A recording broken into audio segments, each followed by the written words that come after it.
everybody, we're back for another video, and I recently got a request for someone to see how I create my inserts. This is what I'm using right now. It is a Lady Falcon Traveler, or a Falcon Traveler's notebook as they're called now. I've got just, a monthly, a weekly, a grid, that type of stuff in it. Stuff you've seen before, but I'm going to be needing a couple of new inserts.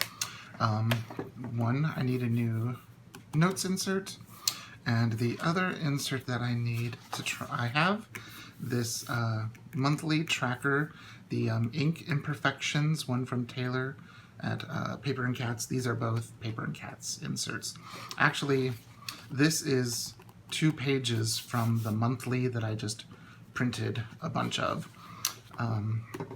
So things you're going to need for this is, if you're going to be doing an actual printed insert, you're going to need to print the insert however the supplier of your inserts says to print them. I'm going to be using just some cardstock. This is a dark brown from like a Recollections pack, and then I think this is like a cream that came with it. They had like a neutrals pack years ago, and these are colors that when I was selling Peaky Dory design inserts that weren't used that frequently, black and browns were very not common. All of the other colors everyone liked, and actually the kraft ones were really popular. But anyways, so I have those. You're going to need, I use a bone folder. This is an old Martha Stewart one that I've had for years. And then you're also going to need some way to bind the inserts. Since these are Traveler's Notebook inserts, they're not ring inserts. Actually, you'll need some way to cut them first. Or depending on which method you use. This is a paper cutter. Be careful, very sharp.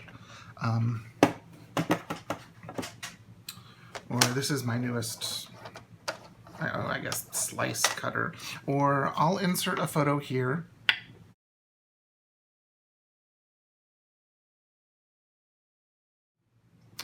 And that is what I use to cut my inserts. It is a hardware factory store one that I use for my Peaky Dory design inserts because you can cut through and like a telephone book with it. But these are what most people use. A lot of people will cut them out first and then assemble the notebooks. I don't do that because then what ends up happening is when you fold it in half, you end up with overhang. You have your cover your insert in this, and then you've got to trim that again. And I like to do all the cutting only once, so it'll be a little bit cleaner. So something to cut. Are you going to staple it? I have this. It is a Boss Stitch. Let's see if we can. It might be hard because of the glare. Boss Stitch. Bostitch. It is a I forget the name of the type of stapler it is, but I have been using this because it's perfect, and that's what I use for my inserts. But I also have here this. It is the We Are Memory Keepers book binding kit, and it has all of these little marked things, and it comes with 2 different needles, thread, instructions, and there should be a piercing tool or an awl. So you can use that as well. Let me put that in there so Kitty doesn't get hurt. She likes to jump up on the table when I'm crafting, and I want to make sure that that's away. So there's that.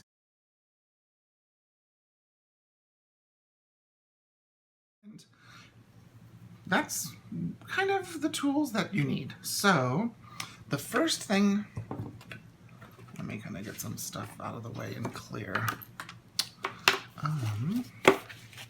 So I've got 2 inserts here. I've printed them with my printer double-sided. because I have a duplexing Canon, so it makes it very easy. Otherwise, you can print them like one page at a time, making sure you understand the feed.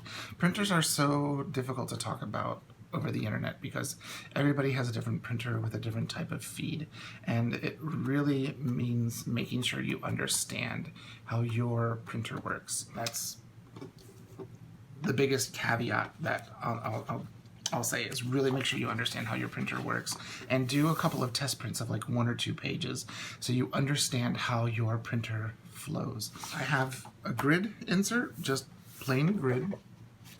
And then this one is the Ink Imperfections monthly tracker. And I printed a couple of extras since it's the middle of August when I'm filming this. So it has for the end of this year and for next year. So I have all of my inserts pages in order. So here you can see page 1, page 2, page 3, page 4. I was running out of ink during this printing, and so on. So what I like to do is I like to have everything lined up. I like to have my cover on the bottom, and then I like to have like the first page and all of that laying down like this. And I kind of set them off to the side and I pull from them. If you're not used to folding inserts, you'll see that there's fold lines and there's cut lines. And you can use the slide trimmer to do all of that. I have had issue, especially when printing inserts for ring binders, where your pages then aren't all kind of the same length. So that's why I do this method that you'll see. If you're new to doing this, you can fold 1 page at a time. I tend to do about 2 if there's like heavy printing on this. If there's grid or dot grid or something like that where it's just a pattern, I usually fold 3 or 4 at a time. But what I do, I'll take just 1 to show you, is I line up the corners. Let me get that out of the way. Try to line it up nice and straight. And then I use my bone folder. That's the way that I do it. So here, I'll grab 2. And then so this is the very center insert. And then these are the next 2. So I do the same thing. I line it up.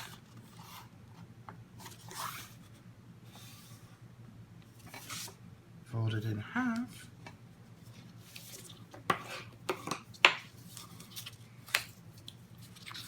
And so you can see that this page is the same.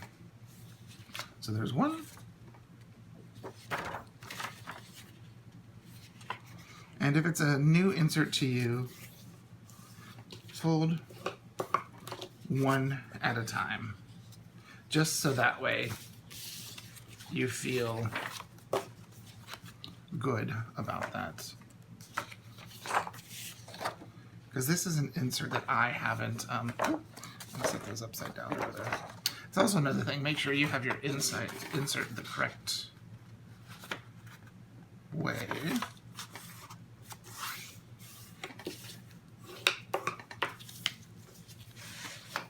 So we will speed through filming this.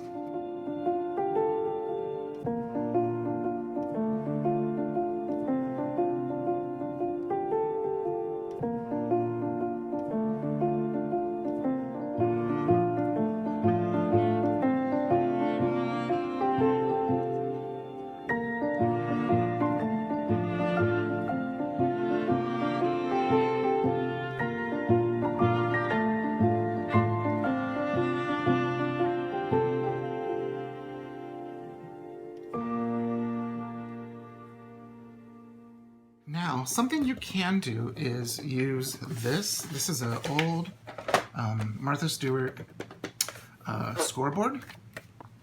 If you want to make a nice crease in your cover, your cardstock,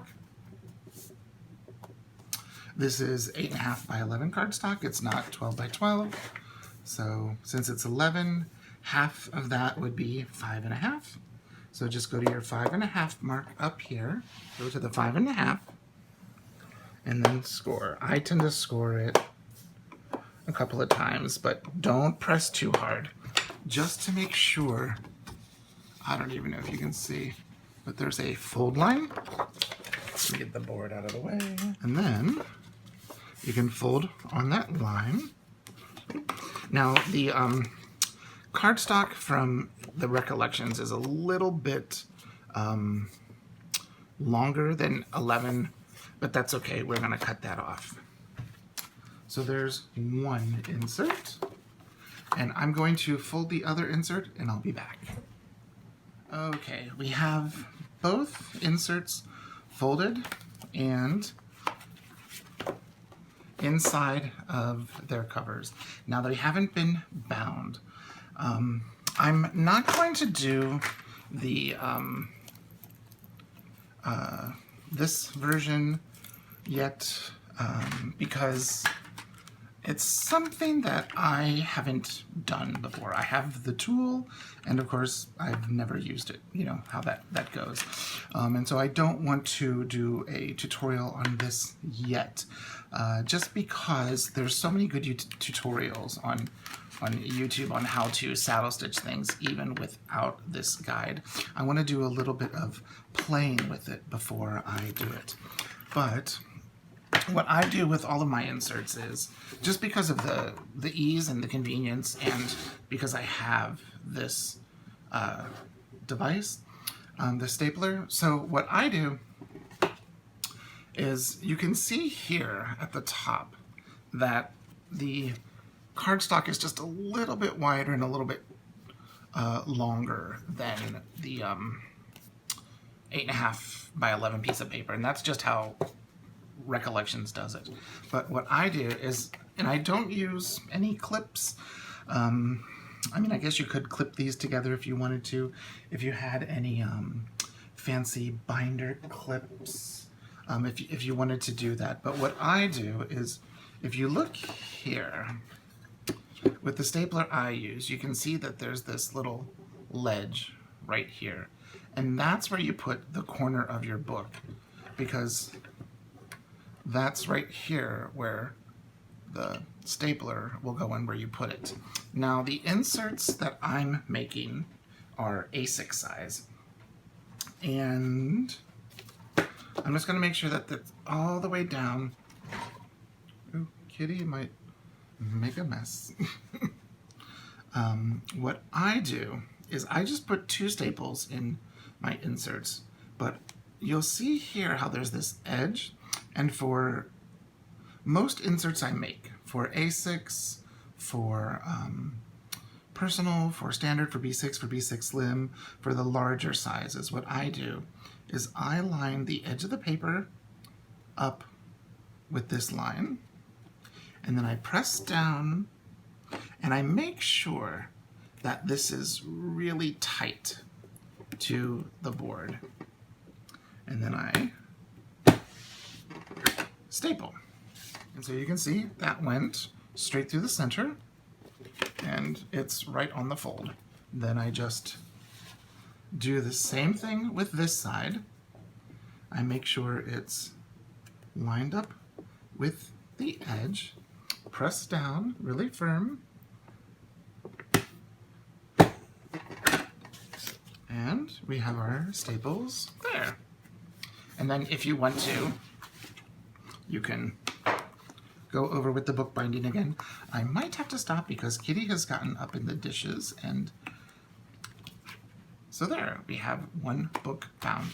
And I will do the same thing with the other and be right back. Okay, so we have our 2, no we don't. Let me staple this. I forgot I had to get Lila out of the way. So you'll get to see me do this again. And this is a little bit thicker. This is just hammer mill, or this actually might be the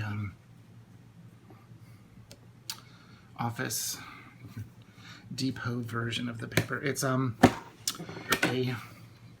it's meant for laser and or inkjet printers. It's 28 GSM. It's like a hammer mill or that HP ink printer paper that's really glossy, and it's a very it's like 28 pound, I think. And again, you can burnish the edge. Something you can do is, you know, leave it under a heavy stack of books if you wanted to, but I usually think just, you know, using your bone folder helps. Okay, so now the thing we need to do is we need to cut the insert. And most people have cutters like this, or, oh, just to show the difference. This is a slide cutter because the blade is on here, and it usually doesn't stick out that far, but be careful, it's very sharp. But you won't be able to cut all the way through one of these with this.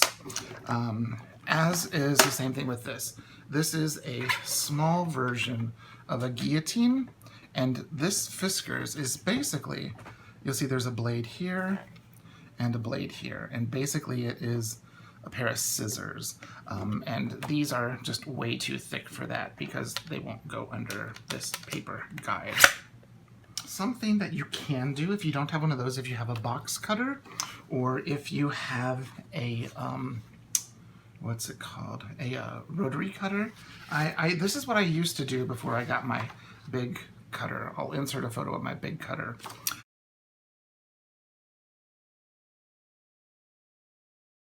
What I would do is, you see these hash lines here?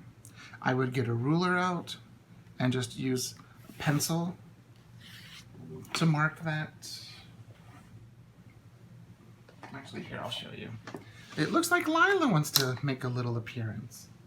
She's smelling the paper trimmer because it's been hidden and she hasn't seen it, and I should probably move it so she doesn't cut herself.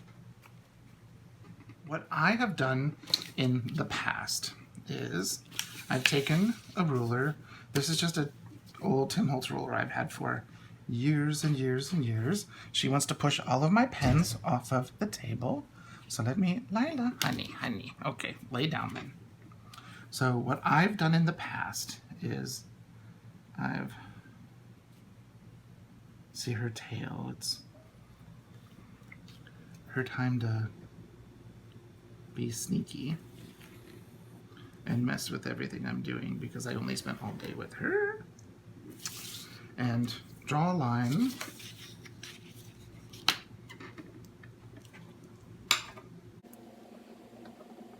My head might make an appearance, as well as her tail.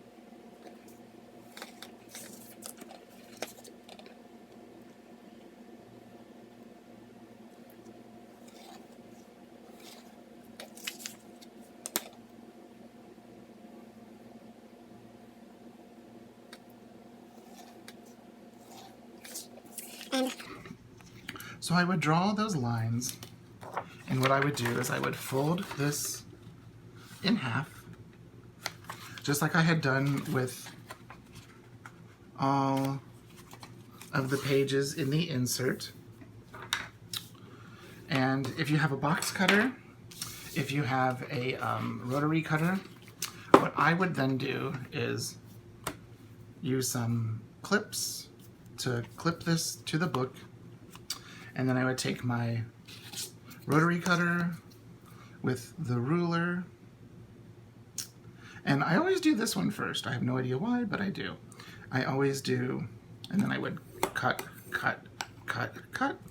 And then I would do the top, and then I would do the bottom. And then what you'd be left with is the insert.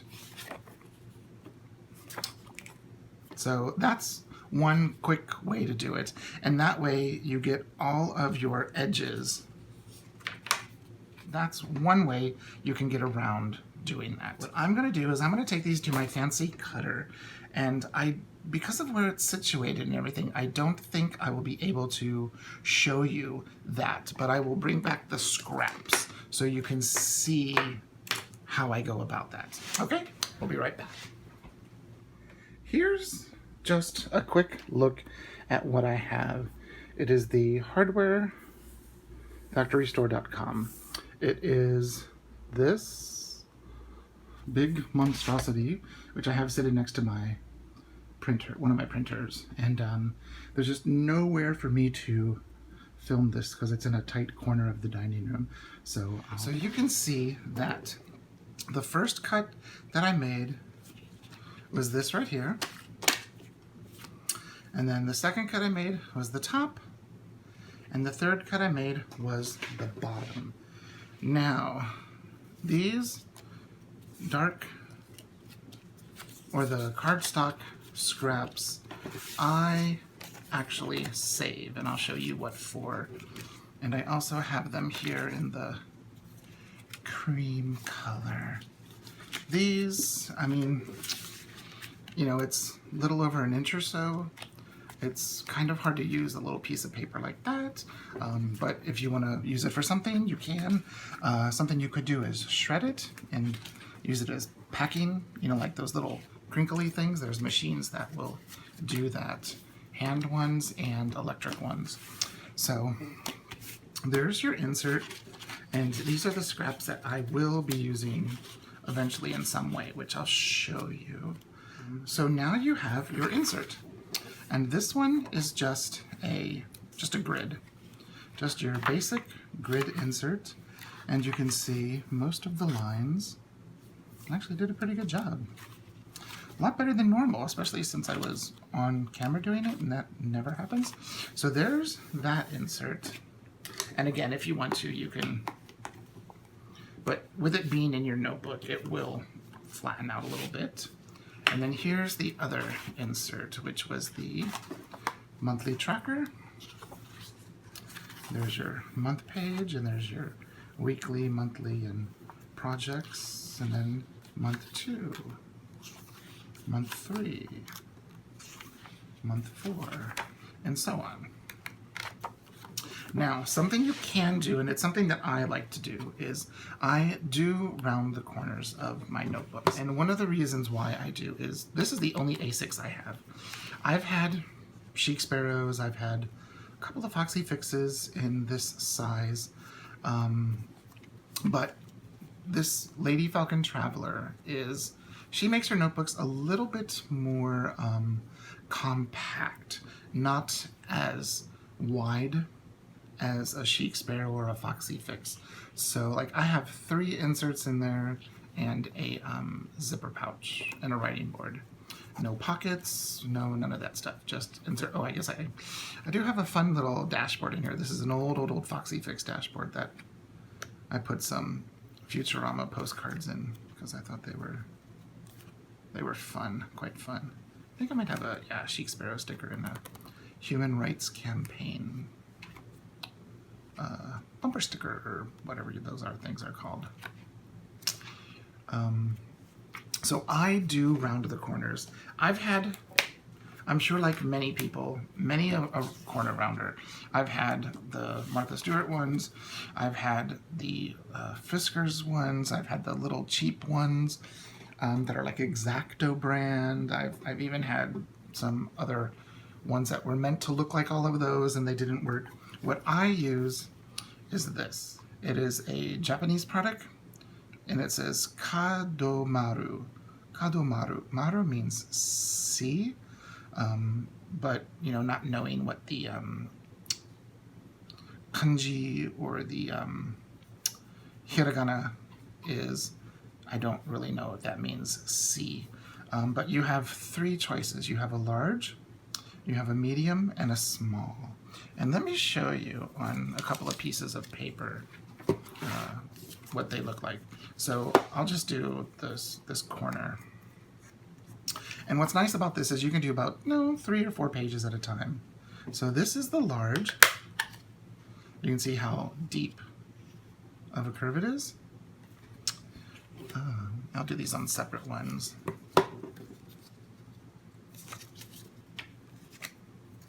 This is the medium. You can can see it's a little bit, let me get that out of the way. Okay, so we have large,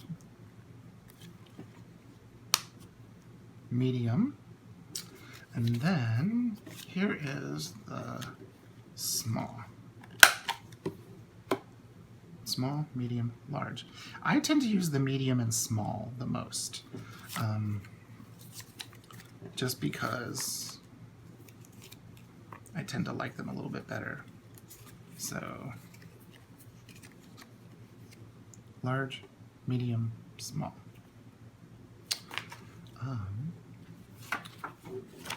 And you can see, I think I used medium with these. We used medium. And I use that because it's kind of the shape that Monique used. Just punch, punch, and then you can see that's really all it cuts off. Not a lot, but it can make any not so nicely cut insert look a little bit more uniform with that happening. So that's how I assemble my traveler's notebook inserts, and that goes for every size, from nano, micro, passport, pocket or field notes, A6, personal, B6, B6 slim, standard, all of the sizes. That's how I do them, just because it creates a really nice finished looking product. I mean, that looks just as nice as a Midori insert, like a Midori grid. And I did it all here on my own. I used the paper that I wanted. If you wanted to use fancier paper, if you wanted to use Kokuyo, if you wanted to use Tomoe River, if you wanted to use, I sometimes will take Rhodia dot grid pads and turn them into inserts. Sometimes I'll use Clairefontaine. I'll use even like art paper to make my own sketching and watercolor inserts. So now, the one thing I wanted to show you is how I use these scraps. Now, you can see that there are some of them that are folded like these. These were the top and the bottom of the insert. And then these were the long side, like this. So you have the ones that are already folded, and then you have the ones that are straight. And I end up using these as bookmarks in my insert. I, for the longest time, used the poly clips and things like that, but with having this traveler's notebook, it made it just a little bit too bulky. If we go and look at my monthly insert, here we are. What I did, I will pull this out. I took one of the scraps. Actually, I think this might be one of the smaller ones. I took one of the scraps from an insert that I made, and I glued or double taped some little kraft on it and rounded the corners, and it looks like it's laminated. It's not. It's actually packing tape. And this little bit sticks out just enough. So if we want to go to the month that we are in right now, we're in August, and this is where the beginning of my August starts. I've got my bill tracker, my no spend, low spend. It's not a no spend and it's not a low spend. And then here's the center of August, the month. So for me, the beginning of my August starts here. So all I do is take this. You'll see how there's a longer side and a short side, because I cut some of this off. And all I do is slide that under, and you can see that I have a little tab here now to show where my monthly is. So when my insert is closed and I want to get to August, all I've got to do is flip everything above it or flip that, and I'm at August, so I can track my expenses. Now, here we are in my weekly insert, and you'll see I have the same thing. Whoop. Here we are at the end of this week. Actually, it's late enough at night that it's actually the next week. But because this, Here we are. And then here we are in my notes insert. I love that. Lila might make an appearance. You'll see I have this, and I just flip to it. And here we are. And then it always means that on the other side, and the bigger your insert, you know, you can, for me, I can put it as wherever the staples are, anywhere in there. Now you can make them different in width. So if you want to put it at the top to have like a top tab or whatever, you can do that. I tend to like them this way, so they're just kind of out of the way and I can easily flip to whatever it is that I'm working on. Like here we go back to my weekly. Flip. There's my week. Or here, flip. There's my month.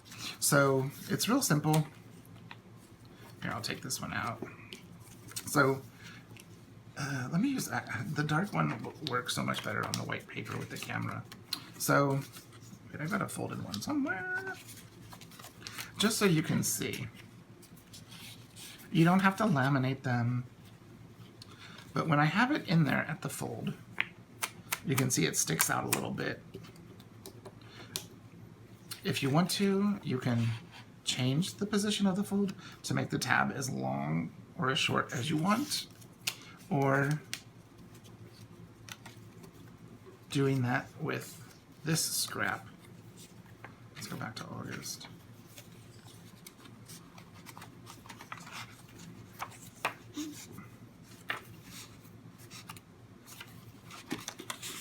However long you need it, and then fold if you wanted a really long tab, and then you could put your labels, your stickers, whatever you want on it. But that's what I've been using, and it's actually been really quite nice. And with it being pseudo laminated with packing tape, it's just Office Depot general packing tape. It works so well. So there we are. I know this is a kind of a combobulated